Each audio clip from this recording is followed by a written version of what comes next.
बहुत ही आज अमेजिंग होने वाली है, क्योंकि हम बात करने वाले हैं माइंडसेट के ऊपर कि आप माइंडसेट को चेंज करके अमीर कैसे बन सकते हो।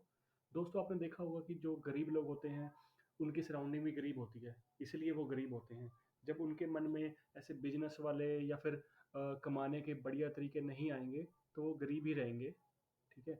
और आप देखेंगे कि जो गरीब इंसान है वो चाहता है कि वो अमीर बन जाए, लेकिन रिच पीपल जो होते हैं, अमीर लोग जो होते हैं, उनका एक सर्कल होता है और वो उस सर्कल में किसी गरीब इंसान को नहीं आने देते। जैसे आपने देखा होगा कि क्लास में जो टॉपर्स बच्चे होते हैं, जो फर्स्ट बेंचर्स होते हैं, उनका एक स्पेसिफिक ग्रुप सा होता है, 3-4 बच्चे होते हैं, वो आगे ही बैठते हैं और वो किसी को अपने ग्रुप में आने नहीं देते। इसी तरह से बैक बेंचर्स का होता है। बैक बेंचर्स आपने देखा होगा कि आपको लास्ट में बैठे हुए मिलेंगे और वो 3-4 लोग इकट्ठे ही होते हैं। यानी कि कहने का मतलब है, जो उनका सराउंडिंग है ना, वो बहुत ज़्यादा इम्पैक्ट डालता है कि वो इंसान अमीर होगा या गरीब होगा। ठीक है। तो बात करते हैं आज माइंडसेट की, कि माइंडसेट से हम कैसे अमीर बन सकते हैं या कैसे अपने गोल्स को पा सकते हैं। तो आइए वीडियो शुरू करते हैं। दोस्तों, स्टार्ट करते हैं रोहित से। जिन लोगों ने मेरी लास्ट वीडियो नहीं देखी, तो उनके लिए मैं रिकैप कर देता हूँ। रोहित एक 26 साल का लड़का है। बीटेक करने के बाद वो दिल्ली में एक एमएनसी में जॉब कर रहा है और उसको नौकरी से 50,000 रुपये पर मंथ मिलता है। लेकिन उसके खर्चे और रहने का, खाने का खर्चा इतना हो जाता है कि वो उसके पास मंथ में एंड में आके 2,000 रुपये ही बचते हैं। तो एक काइंड ऑफ वो अपना गुजारा ही कर पा रहा है। तो सेविंग और इन्वेस्टिंग की बात छोड़ दीजिए। लेकिन जब भी वो अपने इंस्टाग्राम पे या फेसबुक पे या फिर यूट्यूब पे देखता था कि बहुत सारे लोग अपने नए घर के साथ फोटो खिंचवा रहे हैं, कोई नई गाड़ी लेकर आया है, कोई वर्ल्ड टूर पे जा रहा है, तो उसको भी इच्छा होती थी कि यार मैं ये कब कर पाऊंगा। उसके मन में था कि क्या मैं ये कर भी पाऊंगा, नहीं कर पाऊंगा, या क्या है। मुझे भी इच्छा होती है जाने की, घूमने फिरने की। मुझे, मेरा भी मन है कि मैं नई गाड़ी लूं, मैं नया घर ले लूं, मैं भी घूमने जाऊं। लेकिन जब उसको अपनी जेब देखता था अपनी, वो तो वो अपने सपने को मार देता देता था, क्योंकि उसके पास पैसे बचते ही नहीं थे। तो वो इन सपनों के बारे में कैसे सोचता। तो ये कहानी रोहित जैसे बहुत लोगों की है। तो ये इसके लिए मैं आज एक वीडियो ले आया हूँ माइंडसेट के ऊपर, कि आप माइंडसेट को चेंज करके अमीर कैसे बन सकते हो। तो इसके बारे में जितना मुझे पता है उतना मैं बताने की कोशिश कर रहा हूँ। और हो सकता है कि कई लोगों को मुझसे कम पता हो और कई लोगों को मुझसे ज़्यादा भी पता हो। लेकिन मेरा वीडियो बनाने का मोटिव यही है कि अगर मैं एक इंसान की लाइफ में भी चेंज ला सका अपनी इस वीडियो से, तो मेरा वीडियो बनाना सफल हो जाएगा। तो आइए स्टार्ट करते हैं वीडियो को। तो अब बात करते हैं रिच माइंडसेट की और एक पुअर माइंडसेट की। दोनों में डिफरेंस क्या होता है और क्या रीज़न होता है कि एक इंसान बहुत ज़्यादा अमीर होता है और एक इंसान बहुत ज़्यादा गरीब होता है। तो दोस्तों, जैसा कहते हैं ना कि जैसा हम सोचते हैं, करते हैं, उसके अकॉर्डिंग ही हम बन जाते हैं। ठीक है। अब जैसे एक गरीब इंसान को ले लीजिए, उसके पास पैसे नहीं होते, इनकम का गुजारा नहीं होता प्रॉपर, तो वो कम में सेटल हो जाता है। जैसे अगर हमने देखा हो, कई लोग होते हैं जो कॉलेज में होते हैं और वो, उनके सपने बड़े बड़े होते हैं कि भाई मैं कॉलेज से डिग्री लेने के बाद अपना आराम से 50,000 60,000 रुपए की जॉब करूंगा और मैं अपने खर्चे आसानी से निकाल पाऊंगा, मैं घूम भी पाऊंगा, मैं अपनी लेविश लाइफ जी पाऊंगा। लेकिन रियलिटी चेक तब होता है जब उनको जॉब मिलती है 20 से 30 हज़ार रुपए की, और उनको समझ आता है कि 20-30 हज़ार में काम तो चलना है नहीं मेरा, तो वो कम में सेटल हो जाते हैं। ठीक है। और दूसरा ये रहता है कि अगर वो मतलब प्रॉपर उनको फाइनेंशियल एजुकेशन की नॉलेज नहीं है, तो वो सारी उम्र ऐसे ही मतलब कि रेट रेस में फंसे रहते हैं कि अपना ऑफिस गया, घर आया, ऑफिस आया, घर आया। तो सारा मतलब कि कमाया खाया, ऐसे फंसे रहते हैं रेट रेस के अंदर। ठीक है। अगर मैं दूसरी तरफ रिच माइंडसेट की बात करूं, तो रिच माइंडसेट के लोग क्या होते हैं, वो पैसे के लिए काम नहीं करते, वो अपने पैसे को काम पे लगाते हैं ताकि उससे और पैसा बन सके। तो यही दोनों दोनों माइंडसेट में डिफरेंट होता है, रिच माइंडसेट और पुअर माइंडसेट में। जिससे क्या होता है कि जो रिच होता है बहुत अमीर बनता जाता है, और जो गरीब होता है वो गरीब होता जाता है इसके अंदर। दोस्तों, एक बहुत बड़ा डिफरेंस भी होता है rich mindset and poor mindset के अंदर। जो रिच माइंडसेट वाला इंसान होता है, वो ये सोचता है कि मुझे ये बिजनेस करना है या मुझे काम करना है, तो मुझे ये क्यों करना है। यानी कि उसका उसको उसका वाई पता होता है। अगर वाई पता है तो हाउ ऑटोमेटिकली केटर हो जाता है। लेकिन अगर मैं गरीब या पुअर माइंडसेट की बात करूं, जिनका माइंडसेट मतलब पुअर है, वो ये सोचते हैं कि ये छोटा काम है, मैं ये करूंगा नहीं, या ये मुझसे होगा नहीं, ये और बड़ा काम मेरे लायक है नहीं, मैं बड़ा काम मैं कर ही नहीं सकता, छोटा काम मुझे करना नहीं है, तो जाए कहाँ इंसान। दोस्तों आपने सुना होगा कि जो पुअर माइंडसेट बोल सकते हैं या फिर मिडिल क्लास फैमिली में मोस्टली अगर अपने पापा से जाके पूछोगे या फैमिली में जाके किसी से पूछोगे कि मुझे आगे लाइफ में क्या करना चाहिए, तो वो यही बोलेंगे कि बेटा गवर्नमेंट जॉब देख लो, गवर्नमेंट जॉब में सिक्योर होती है सैलरी और कोई दिक्कत भी नहीं होती है, आराम से आपकी लाइफ कट जाएगी। ठीक है। अगर यही बात मैं किसी ऐसे इंसान से पूछूं जो बिजनेसमैन है, जो बहुत पैसे कमाता है, तो वो यही कहेगा कि अपने खुद के लिए काम करो, अपना बिजनेस को आगे बढ़ाओ, आप दूसरों को एम्प्लॉयमेंट दो, तभी आप लाइफ में फाइनेंशियल टर्म्स के अंदर आगे बढ़ पाओगे। यही बात जब रॉबर्ट टी कियोसाकी अपने पुअर डैड के पास जाते थे, तो डैडी उनको यही बोलते थे कि अपना बेटा अच्छे से मेहनत करो, पढ़ाई करो और अपना अच्छी सी जॉब लेके सेटल हो जाओ। जबकि अगर उसके जो फ्रेंड के फादर थे जिन्होंने उसको रिच डैड बोला है, तो उनके वो फादर बोलते थे कि अपना स्किल्स पे काम करो, अपनी इनकम बढ़ाओ और अपना खुद के बिजनेस के ऊपर ध्यान दो और उसको ग्रो करने पे फोकस करो। तो ये डिफरेंस होता है rich mindset and poor mindset के बीच में। दोस्तों ये तो बता दिया मैंने आपको, कंपैरिजन करके बता दिया मैंने आपको रिच माइंडसेट क्या होता है और पुअर माइंडसेट क्या होता है। तो अगर रोहित को अब अपने पुअर माइंडसेट से रिच माइंडसेट में शिफ्ट होना है, अपने गोल्स को, अपने सपनों को पूरे करना है, तो वो कैसे कर सकता है? पहला तरीका हो गया, उसको थॉट पैटर्न बदलना पड़ेगा, सोचने का तरीका बदलना पड़ेगा। पहले वो सोचता था कि यार मैं ये कर भी पाऊंगा या नहीं पाऊंगा, सेल्फ डाउट करता था बेसिकली। ठीक है। अब उसको सेल्फ डाउट से शिफ्ट होकर अपने ऊपर कॉन्फिडेंस लाना है, अपने अंदर बिलीफ लाना है कि वो कर सकता है और वो किसी से कम नहीं है। एक तरीका तो ये हो गया। दूसरा तरीका ये होगा कि पॉजिटिव अफर्मेशन, यानी कि उसको अपने साथ यूनिवर्स से कनेक्शन बनाना है कि जो उसके साथ होगा वो अच्छा ही होगा और मैं अच्छा कर रहा हूँ। जैसे आपने देखा होगा बहुत लोग अपनी डायरीज पे डेली सुबह शाम अफर्मेशन लिखते हैं कि भगवान मैंने आज ये अचीव किया या मैं अचीव करूंगा, ये मैं ये अचीव कर रहा हूँ, इस तरीके से अफर्मेशन लिखते हैं। तो वो इनडायरेक्टली क्या होता है, यूनिवर्स को सिग्नल भेज रहे हैं। तो वो यूनिवर्स भी उनके जो गोल्स है उनको पूरा करने में लग जाता है। तो उसको बोलते हैं पॉजिटिव अफर्मेशन। थर्ड आए एम्ब्रेसिंग फेलियर। इसका मतलब क्या होता है, जब पुअर माइंडसेट के लोग होते हैं जो फेल हो जाते हैं, तो वो कहते हैं कि हालात खराब थे या मैं नहीं कर पाया, ये मेरी सिचुएशन के हिसाब से हालात नहीं थे, ये दिक्कत हो गई, वो दिक्कत हो गई। जबकि अगर अमीर माइंडसेट या फिर रिच माइंडसेट के लोग जो सोचते हैं, वो ये अपने फेलियर को एक्सेप्ट करते हैं कि मुझसे इस जगह पे यहाँ गलती हो गई, अगली बार से मैं इसको इम्प्रूव करूंगा और अगली बार से ये गलती नहीं होगी। तो ये डिफरेंस होता है rich mindset and poor mindset के अंदर। तो अगर रोहित को रिच माइंडसेट के अंदर आना है, तो उनको ये अपने थॉट पैटर्न के अंदर चेंज लाना पड़ेगा। तो सेकंड पॉइंट आता है जिससे आप रिच माइंडसेट की तरफ शिफ्ट हो सकते हो, वो बोलते हैं हैबिट्स एंड एक्शन, यानी कि हमारी आदतें कैसी हैं और हम एक्शन कैसे लेते हैं।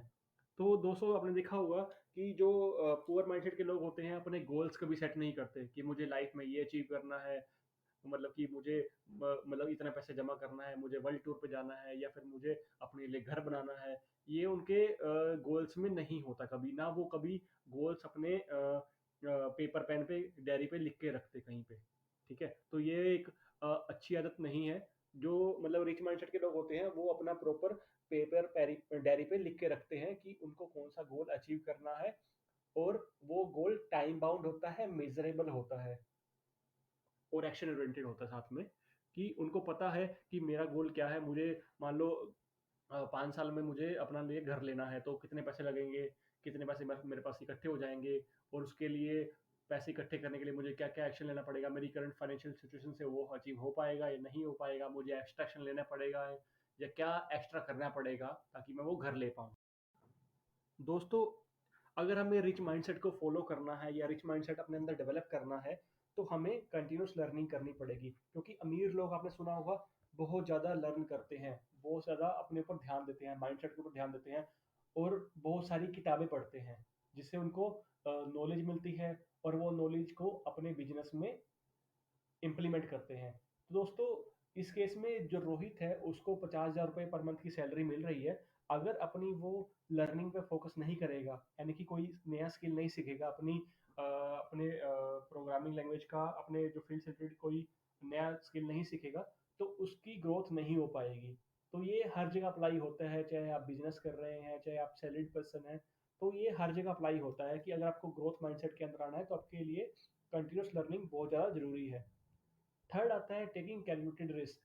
दोस्तों, आपने देखा होगा जो पुअर माइंडसेट के लोग होते हैं ना, अगर उनको कोई स्टॉक मार्केट के बारे में बताए या किसी स्कीम के बारे में बताए या गवर्नमेंट बॉन्ड्स के बारे में बताए कि इसमें अगर पैसा डालोगे तो आपको साल बाद या 2 साल बाद इतने परसेंट रेट ऑफ इंटरेस्ट मिलेगा, ठीक है, तो वो सोचते हैं कि यार ये तो स्कैम है, या फिर मेरा पैसा डूब जाएगा, या मतलब कि बहुत सारी नेगेटिव बातें सोचते हैं कि भाई यार मेरा पैसा डूब जाएगा, मतलब कि मुझे नहीं करना, या कुछ ऐसे है। लेकिन जो रिच माइंडसेट के लोग होते हैं वो फोकस करते हैं कि अगर मुझे पैसा डालना है तो मुझे क्यों डालना है, वाई। उनका वाई बहुत ज़्यादा स्ट्रांग होता है, क्योंकि उनको पता होता है कि अगर मैं पैसा यहाँ पे इस जगह में डालूंगा तो मुझे पैसा ग्रो होके मिलेगा with in period of time, ठीक है। तो हर इंसान को एक कैलकुलेटेड रिस्क लेना चाहिए। ये नहीं कह रहा मैं बिल्कुल कि आप अपने कहते हैं बिल्कुल एक तरह से कुएं में कूद जाओ, रिस्क के कुएं में कूद जाओ, आप उतना सहन भी ना कर सको रिस्क को। लेकिन हर इंसान को एक लिमिटेड अमाउंट ऑफ रिस्क लेना चाहिए ताकि वो ग्रो हो सके। जैसे आपने सुना होगा स्कैम मूवी के अंदर, उसने ये बोला है कि रिस्क है तो इश्क है। तो ये बात सही भी है, अगर आप थोड़ा बहुत रिस्क लेते हो तो आपके लिए लॉन्ग टर्म में बेनिफिशियल होता है ये चीज। दोस्तों, नेक्स्ट पॉइंट आता है सराउंडिंग। दोस्तों, आपने सुना होगा कि जो सराउंडिंग है वो बहुत इंपॉर्टेंट रोल प्ले करती है। आप किसके साथ बैठते हो, किससे मिलते जुलते हो, कौन कौन लोग आपसे मिलने आते हैं, या आपका सर्कल कैसा है, बहुत ज़्यादा इन्फ्लुएंस करता है। एक रिसर्च के अनुसार कहा गया है कि आपकी फाइनेंशियल कंडीशन क्या होगी ना, ये आपके जो 5 सराउंडिंग में लोग हैं ना उनकी एवरेज होती है। यानी कि अगर आपके सराउंडिंग में ऐसे पुअर माइंडसेट के लोग रहेंगे तो आप अमीर जिंदगी में कभी नहीं बन सकते। तो आपकी सराउंडिंग बहुत ज़्यादा इंपॉर्टेंट है कि किस सर्कल में आप रहते हो। जैसे आपके दोस्त रहेंगे, आपके यार रहेंगे, आप वैसा ही बन जाएंगे। नेक्स्ट पॉइंट आता है सीकिंग मेंटरशिप। यानी कि अगर आपको कोई चीज़ नहीं पता ना, तो उससे पूछो जिसको चीज़ पता है। यानी कि इससे इंसान से सीखो जिसने वो काम किया हुआ है। जैसे आपको मैं फाइनेंशियल एजुकेशन के बारे में इंफॉर्मेशन दे रहा हूँ, माइंडसेट के बारे में इंफॉर्मेशन दे रहा हूँ, आपको समझा रहा हूँ, तो आप उस चीज़ों से समझ सकते हैं, सीख सकते हैं और आगे अपनी लाइफ में इम्प्लीमेंट कर सकते हैं। अगर रोहित भी ये जो मेंटरशिप का सीखेगा चीज़ों को, तो वो भी अपनी लाइफ में इम्प्लीमेंट करेगा तो अपनी लाइफ को बेटर बना सकता है। दोस्तों, नेक्स्ट पॉइंट आता है कि वेल्दी माइंडसेट को डेवलप करने के लिए रोहित क्या कर सकता है, क्या क्या टेक्निक्स लगा सकता है, क्या क्या स्ट्रेटजी लगा सकता है। तो पहला है क्लैरिफाई योर गोल्स। अब रोहित को क्या अचीव करना है लॉन्ग टर्म के अंदर और शॉर्ट टर्म के अंदर, उसको प्रॉपर एक पेपर पेन पे लिखना पड़ेगा विद डेट्स। और उसके लिए उसको डेली एक्शन लेना पड़ेगा ताकि वो अचीव हो पाए। सिर्फ लिखने से काम नहीं चलेगा। जब तक उसके अगेंस्ट एक्शन नहीं लेते, उसको टाइम बाउंड नहीं करते, तब तक आप अपने गोल्स को अचीव नहीं कर सकते। सेकंड आता है अपग्रेड योर स्किल्स। जैसा कि मैंने बताया, अगर रोहित अपने फील्ड से रिलेटेड कोई स्किल नहीं सीखेगा तो उसकी ग्रोथ नहीं हो पाएगी कॉरपोरेट के अंदर। तो लर्निंग बहुत ज़्यादा ज़रूरी है अर्निंग करने के लिए। थर्ड आता है एम्ब्रेस फाइनेंशियल एजुकेशन। यानी कि आपको फाइनेंशियल एजुकेशन की नॉलेज होनी चाहिए कि आपको आपकी जो सैलरी आती है 50,000 रुपये सैलरी जैसी आती है, ठीक है, उसमें से आप किस हेड में कितना पैसा खर्च करेंगे। प्रॉपर आपको बजटिंग आनी चाहिए, डेट मैनेजमेंट आना चाहिए और आपको इन्वेस्टिंग के तरीके आने चाहिए। जैसे मैंने लास्ट वीडियो में बताया था कि रोहित अपने 20,000 रुपये अपने घर में खर्च कर रहा था, मतलब रहने के लिए रेंट पे, और 5,000 रुपये ट्रैवलिंग के खर्च कर रहा था, ठीक है। तो अगर वो, जैसा कि मैंने लास्ट वीडियो में बताया, अगर वो अपना घर ऑफिस के पास ही शिफ्ट कर सकता है तो उससे 25,000 की जगह उसको 12,000 रुपये में घर मिल सकता है और ट्रैवलिंग का कॉस्ट बच जाएगा। तो ये होता है प्रॉपर बजटिंग, अपने एक्सपेंसेस को मैनेज करना। जैसे उसको डिस्क जाने की आदत थी, मतलब हर महीने में 4 बार जाता था वो डिस्क। अगर वो 4 की जगह 2 बार कर ले तो खर्चा उसका आधा हो जाएगा। इसको बोलते हैं मैनेजिंग यूर एक्सपेंसेस। इसके अलावा उसके पास 10,000 रुपये पर मंथ की क्रेडिट कार्ड की ईएमआई थी जो उसने आईफोन लिया था। तो अगर उसने आईफोन सोच समझ के लिया होता, उसके पास उसका प्रॉपर प्लान होता कि वो पैसे कैसे मैनेज करेगा उसके लिए, तो उसको क्रेडिट कार्ड का लोन ना लेना पड़ता। तो उसको डेट मैनेजमेंट अच्छे से आएगा अब इस वीडियो के बाद। ठीक है, तो ये सारी चीज़ें हैं जिससे आप वेल्दी माइंडसेट ग्रो कर सकते हो। तो अब आते हैं कंक्लूजन के ऊपर, यानी कि अगर रोहित को अब अमीर बनना है, अमीर माइंडसेट अपनाना है, तो उसको चेंजेस करने पड़ेंगे कुछ ना कुछ। जैसे मैंने पहले बात की, फर्स्ट था शिफ्ट योर माइंडसेट, उसको रिच माइंडसेट की तरफ फोकस करना पड़ेगा, अपने मतलब बिलीफ सिस्टम को स्ट्रॉन्ग करना पड़ेगा, अपने ऊपर विश्वास करना पड़ेगा, तभी वो इस माइंडसेट को अचीव कर पाएगा और अपने गोल्स की तरफ आगे बढ़ पाएगा। सेकंड होता है एफर्ट्स एंड परसिस्टेंट, यानी कि जो उसने अपने लिए लॉन्ग टर्म या शॉर्ट टर्म गोल डिफाइन किए थे अपनी फाइनेंशियल सक्सेस के लिए, उसको ऊपर उसको डेली काम करना पड़ेगा, तभी वो अपने गोल अचीव कर पाएगा। दोस्तों, नेक्स्ट पॉइंट की बात की थी वो है कंटिन्यूस लर्निंग, यानी कि रोहित को अगर अपने कॉर्पोरेट में मतलब कि लैडर चढ़नी है, अपनी ग्रोथ करवानी है, तो उसको कोई ना कोई नया स्किल सीखना पड़ेगा, कुछ ना कुछ लर्न करना पड़ेगा, तभी उसको ग्रोथ मिल पाएगी। तो इसलिए ये कहते हैं कि लर्निंग बहुत ज़्यादा ज़रूरी है अर्निंग करने के लिए। एंड फोर्थ पॉइंट आता है surround your self with success, यानी कि अपने सराउंडिंग में ऐसे लोग रखो जो आपसे ज़्यादा समझदार हो, आपसे ज़्यादा सक्सेसफुल हो।